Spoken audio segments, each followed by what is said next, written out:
Lily Jenkins dipped her iron pen into the black inkwell and noted down the final numbers for the month. The wooden desk in the corner of the small study was covered in unpaid bills from the butcher, the grocer, and the local coal merchant of Havenport, Maine. For over 2 years, she had managed the household expenses of Pinecrest Manor, while her father spent his days in the crowded betting parlors of Boston.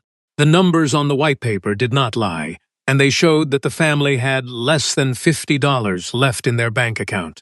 Lily rubbed her tired eyes and looked out the window at the thick gray fog rolling in from the Atlantic Ocean, wondering how she would pay the staff at the end of the week. The heavy front door slammed open downstairs, breaking the silence of the large house. Thomas Jenkins walked into the study with his coat soaked from the rain, his face pale and his hand shaking as he dropped his leather bag onto the floor. He did not look at his younger daughter, but instead walked straight to the small cabinet to pour himself a glass of dark rye whiskey. Lily watched him swallow the liquid in one gulp before he turned around to face her, his voice trembling as he explained that he had lost $45,000 in a single night at a private card club. The men he owed money to were not ordinary lenders, and they had promised to seize the house and send him to prison within 5 days if the debt remained unpaid. Lily stood up from her chair and crossed her arms, her voice steady despite the panic rising in her chest. She asked him how he planned to find such a large amount of money when the banks had already refused to give them any more loans. Thomas set his glass down on the table with a loud thud and looked up, a desperate light shining in his gray eyes. He revealed that he had spent the afternoon meeting with a representative of Gideon Frost, the mysterious owner of Whitewood Hall, the massive stone castle built on the high cliffs overlooking the northern edge of the town. Gideon Frost had agreed to pay off every single dollar of the gambling debt on one condition, which was a legal marriage contract with the oldest Jenkins daughter. The news brought Chloe Jenkins into the room, her loud complaints filling the narrow hallway before she even crossed the threshold. Chloe was 22 years old, with long blonde hair that she brushed for an hour every night, and skin that she protected from the sun with silk umbrellas. She had spent the last 3 seasons attending parties in the city, waiting for a wealthy man to notice her. But she had never envisioned a life in a cold northern town. She held a lace handkerchief to her nose and declared that she would rather jump into the freezing ocean than move into a dark castle, with a man nobody ever saw during the daytime. For the next 2 days, the house was filled with the sound of Chloe weeping in her bedroom and their father shouting from the dining hall. The rumors throughout Havenport concerning Gideon Frost were strange and frightening to the local townspeople, who claimed he had lived in the area for decades without aging a single year. The old fisherman down at the docks whispered that the master of Whitewood Hall had hair as white as winter snow, skin like polished marble, and eyes that could see through a brick wall. They said he belonged to a race of beings who ruled the night, a vampire king who only maintained his vast wealth by hiding away from human society behind the stone walls of his cliffside fortress. On Thursday morning at 6 o'clock, Lily walked up the stairs carrying a tray of hot tea and toast to comfort her sister before the arrival of the groom's solicitors. She knocked on the heavy wooden door of Chloe's bedroom 3 times, but no voice answered from the other side of the panel. Lily pushed the door open and set the tray down on the small table near the window, noticing immediately that the room was cold and the closet doors stood wide open. The blue velvet dresses and the leather traveling trunks were gone, leaving behind only an unmade bed and a small piece of white paper pinned to the pillow. Lily picked up the note and read the hurried handwriting of her sister, who explained that she could not sacrifice her youth to a monster of the night. Chloe wrote that she had taken her jewelry and left the house at midnight to catch the train to Los Angeles with Mason Kelly, a young musician who played the piano at the local theater. She asked Lily to forgive her for leaving, but stated that her own happiness was worth more than their father's financial survival. Lily held the paper in her hand for a long moment, listening to the rain beat against the glass, knowing that this choice would ruin what was left of their family. When Thomas Jenkins entered the bedroom and read the letter, his face turned from pale white to a deep red color, and he dropped his pipe onto the rug. He grabbed Lily by the shoulders, his fingers digging into her woolen sweater as he looked at her dark hair and her plain winter dress. He told her that she was 20 years old, similar in height to her sister, and that she would have to save them from the streets by taking Chloe's place. He ordered her to put on the pink silk bridal gown and cover her face with a heavy lace veil so that Gideon Frost would sign the papers and transfer the money before discovering the switch. Lily pulled away from her father's grip and stepped back toward the window, her breath coming in short gasps as she shook her head in refusal. She told him that Gideon Frost was not a fool who could be tricked by a piece of cloth, and that fraud was a serious crime that could land them both in a state prison. She pointed out that her hair was dark brown, almost black, while Chloe's hair was the color of bright gold, a detail that anyone would notice the moment they entered the room. Her father shook his head violently and slammed his hand against the wooden bedpost, shouting that they had no other choice if they wanted to keep a roof over their heads. Thomas called for the elderly housekeeper, a quiet woman named Martha, who had worked for the family since Lily was a child, and ordered her to bring the wedding garments from the cedar closet. Martha looked at Lily with pity in her eyes but did not say a word, knowing that the master of the house was too desperate to listen to reason. Together, they forced Lily into the tight pink silk dress, pulling the strings of the corset so hard that Lily felt the air leave her lungs. The fabric was designed for Chloe's wider frame, causing the shoulders to droop loosely, and the skirt to drag heavily along the dusty floorboards as Lily tried to take a step forward. Martha then took a long pair of silver scissors and began pinning Lily's long dark hair tightly against the back of her head, using dozens of metal clips to ensure no loose strands would fall down.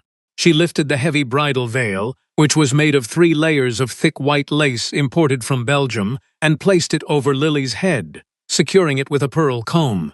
The world inside the veil became dark and blurry, reducing the furniture in the bedroom to gray shapes and making it difficult for Lily to breathe through the dense embroidery. Her father walked around her twice, nodding his head in approval, and told her that she must keep her mouth shut and let him do all the talking during the meeting.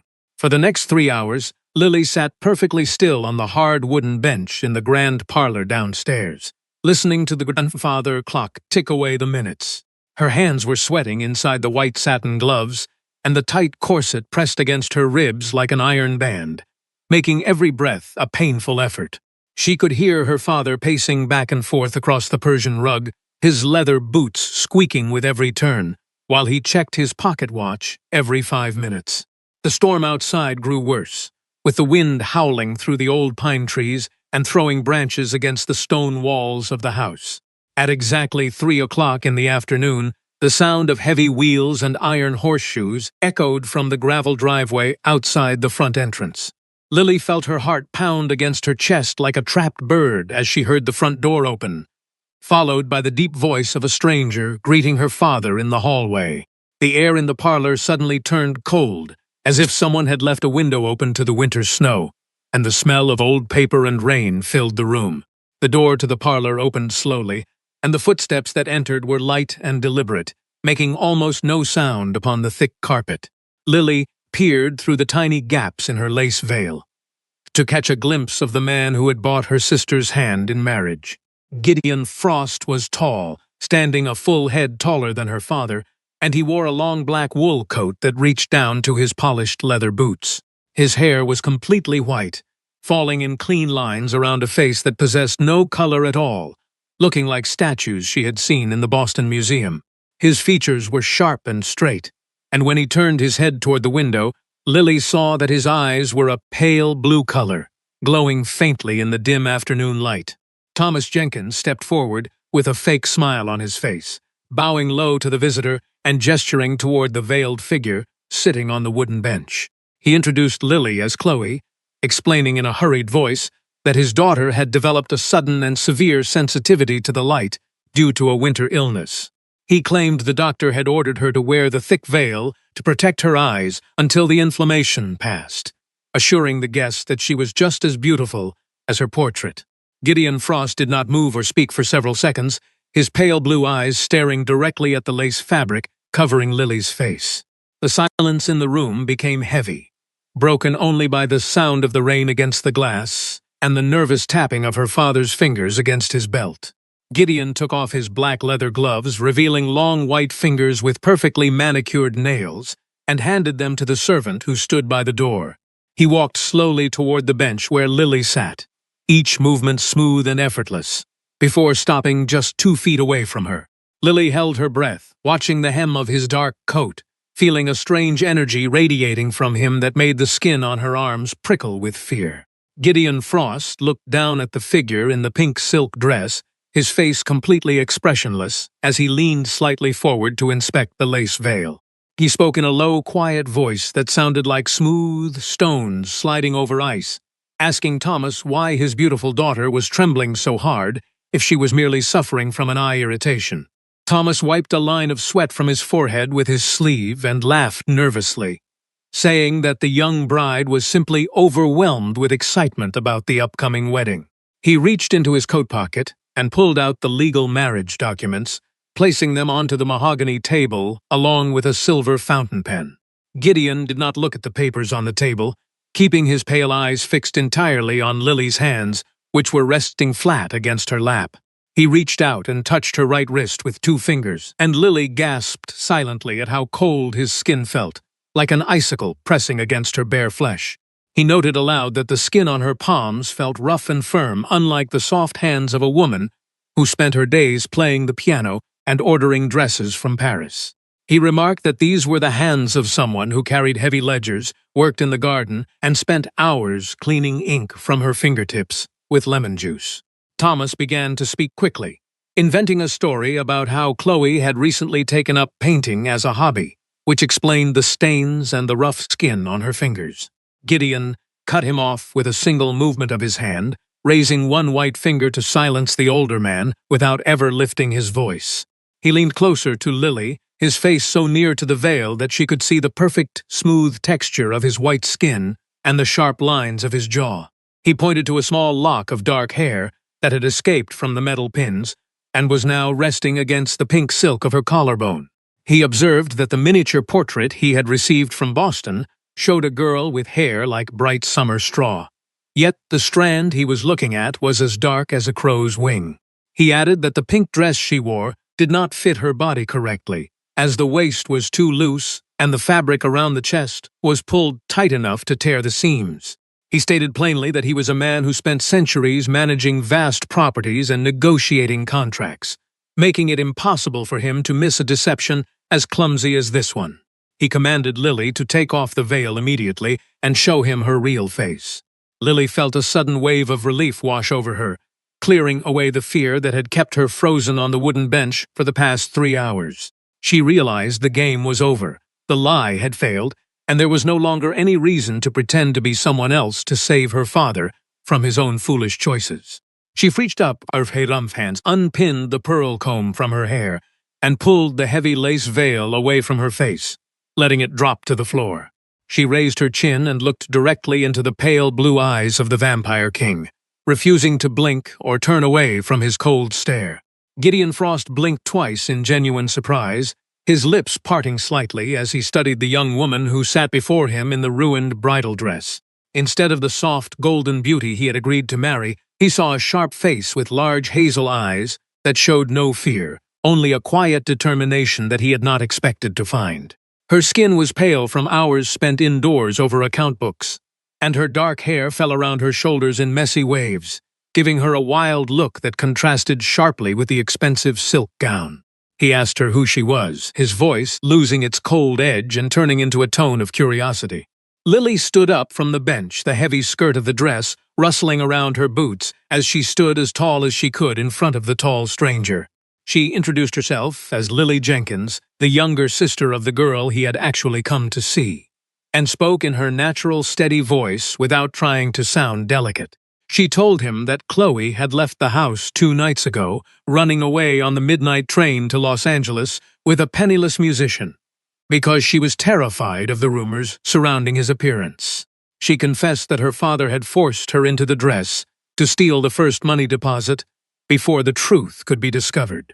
Thomas Jenkins dropped to his knees on the carpet, his face twisted in terror as he began to beg Gideon for mercy, promising to find Chloe and bring her back within a week. He claimed he was an honest man who had been driven mad by his debts, and begged the master of Whitewood Hall not to call the police or the sheriff. Gideon ignored the crying man on the floor, keeping his eyes fixed entirely on Lily, who remained standing with her arms at her side, waiting for whatever punishment the powerful vampire decided to hand down.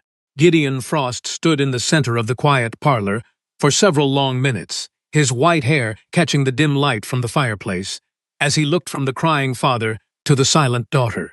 To Lily's absolute amazement, the corners of his mouth turned upward into a soft smile, and he let out a low, melodic laugh that filled the room like the sound of distant bells.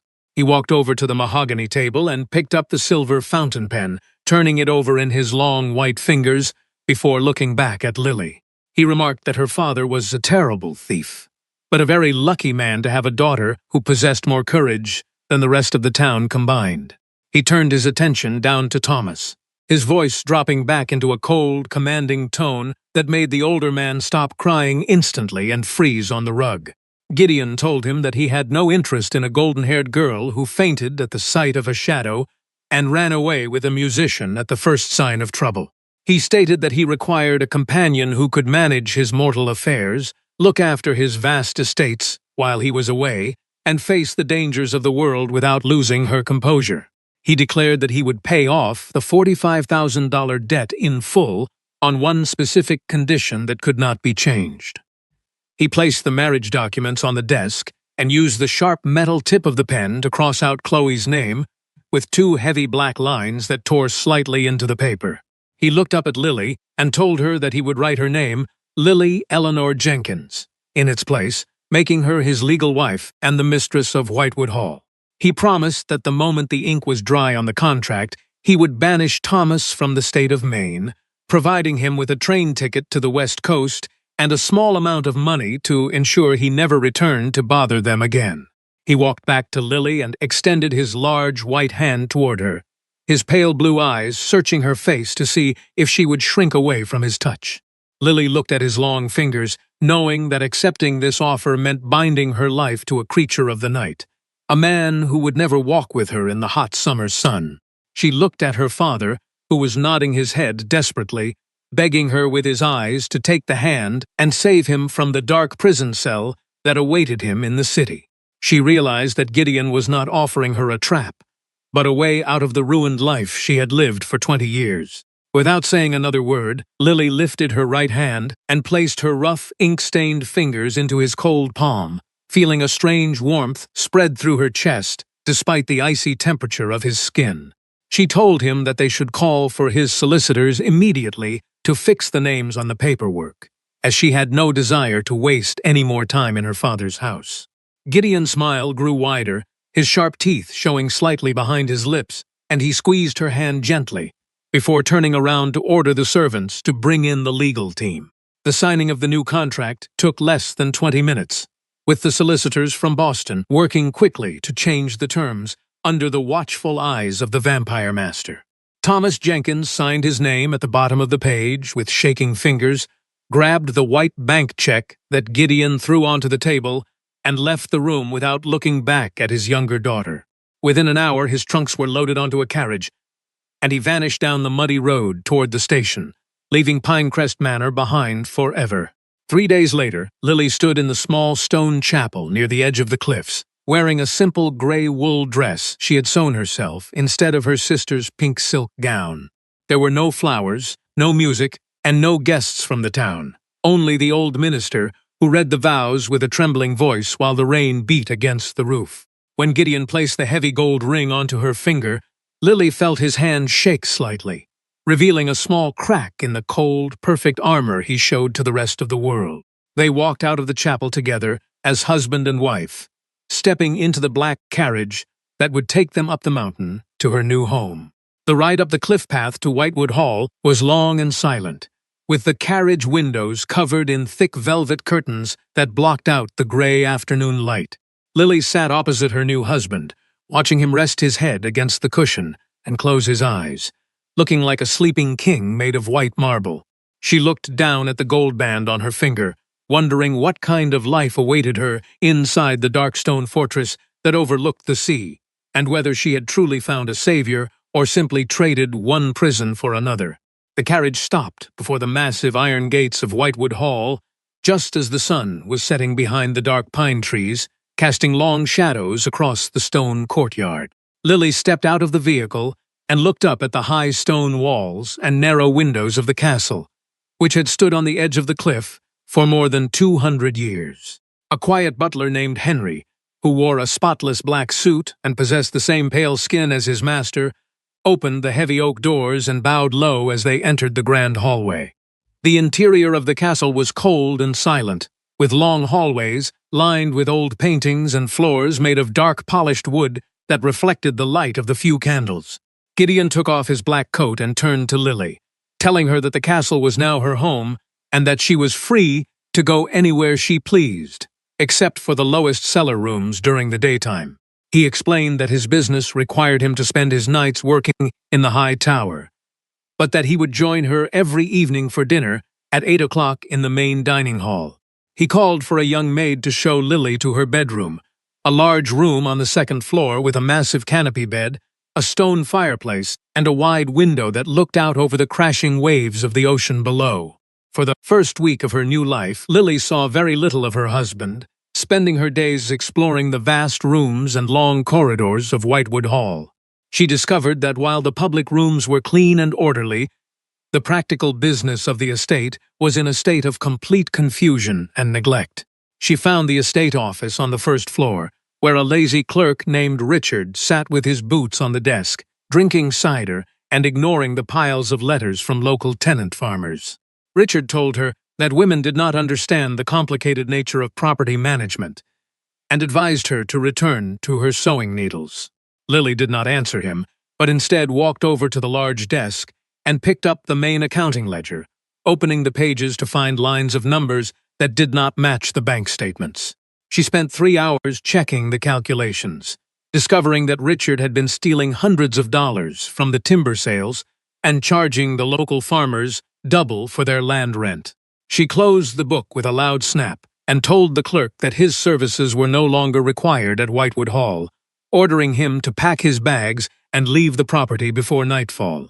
Richard laughed and refused to move, saying that he had been hired by the previous manager and would only take orders from the master of the castle himself. Lily did not hesitate. She walked to the bell rope and pulled it twice, bringing the quiet butler Henry into the office within 10 seconds.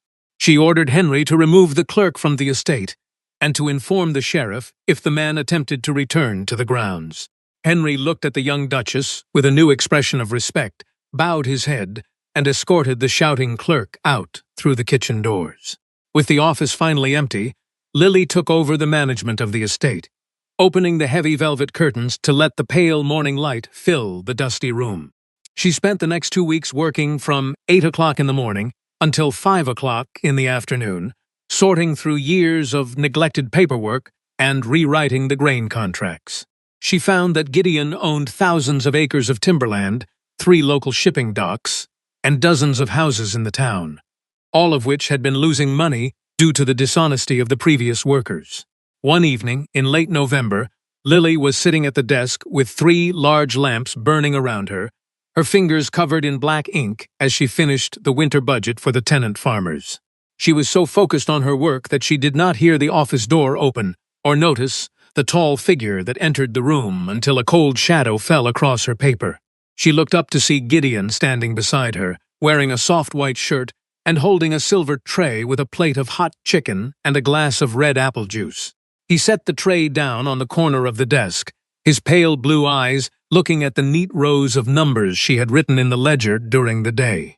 He noted that the local merchants had already paid their overdue accounts, and that the tenant farmers had sent letters thanking the castle for lowering their winter rents.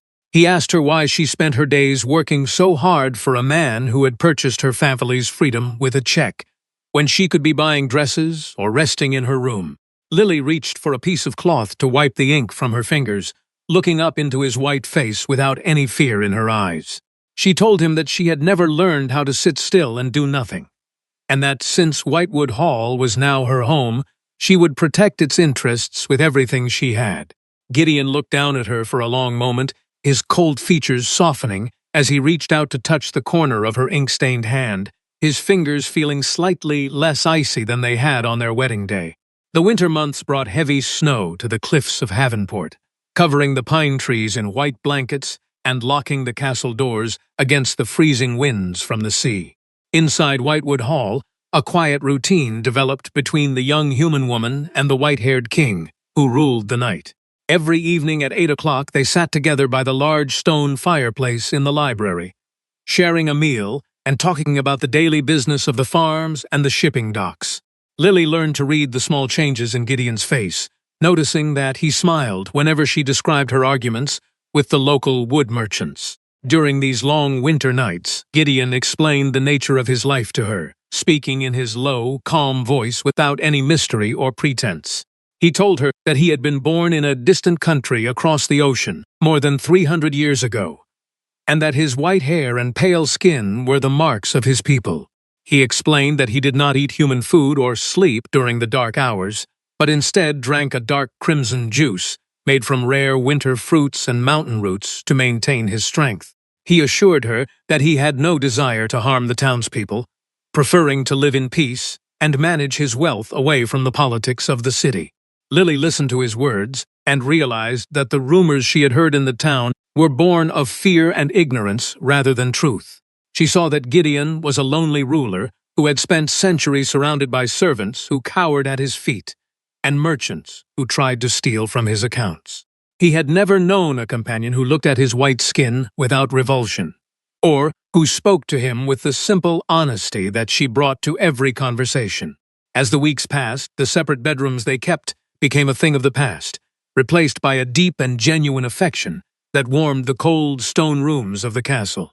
One night in December, as a terrible blizzard rattled the high glass windows of the library, Lily fell asleep at the desk with her head resting on a map of the timberlands.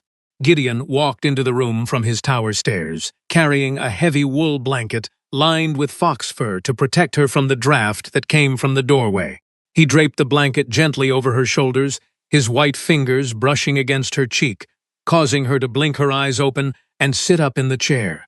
She apologized for falling asleep on his paperwork, reaching out to gather the maps before they could slide onto the floor.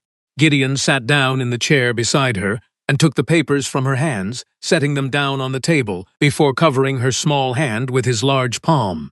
He told her that she had no need to apologize to him, as she had saved his legacy from ruin and brought life back into a castle that had been dead for 50 years. He asked her if she ever regretted her choice to take her sister's place, or if she missed the bright lights of the city and the chance to find a human husband.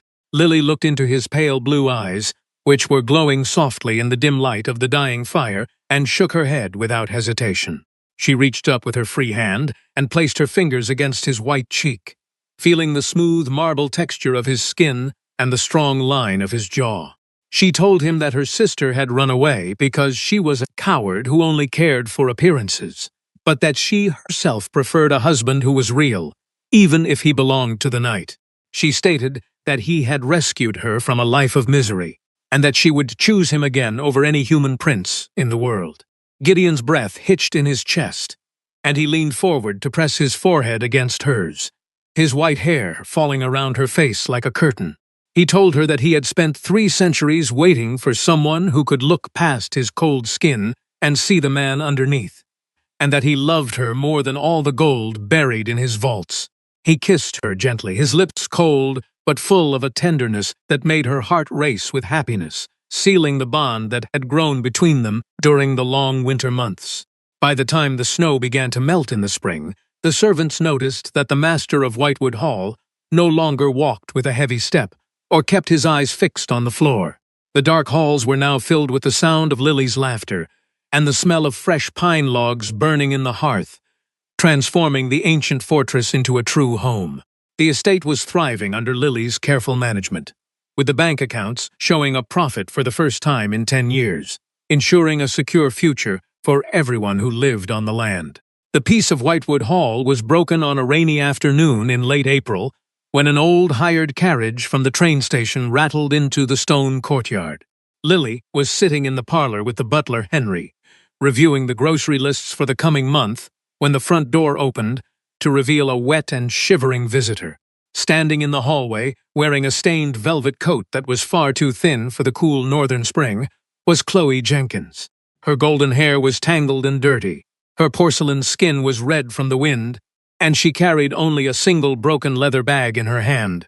The grand romance in Los Angeles had turned into a complete disaster within less than 6 months of her escape from Pinecrest Manor. Mason Kelly had spent every dollar Chloe had stolen from their father's remaining reserves on expensive wine and gambling before running away with a theater actress in San Francisco. Destitute and left with nothing, Chloe had spent her last few coins on a train ticket back to Maine, intending to throw herself on the mercy of the wealthy groom she had once abandoned. She had expected to find her father living in luxury, completely unaware that the marriage contract had been changed. When Henry led Chloe into the parlor, she stopped in her tracks, her mouth falling open in shock as she looked at the roaring fire and the fine furniture. She saw Lily sitting on the velvet sofa, looking healthy and elegant in a beautiful dark green wool dress, with a heavy gold ring shining on her finger.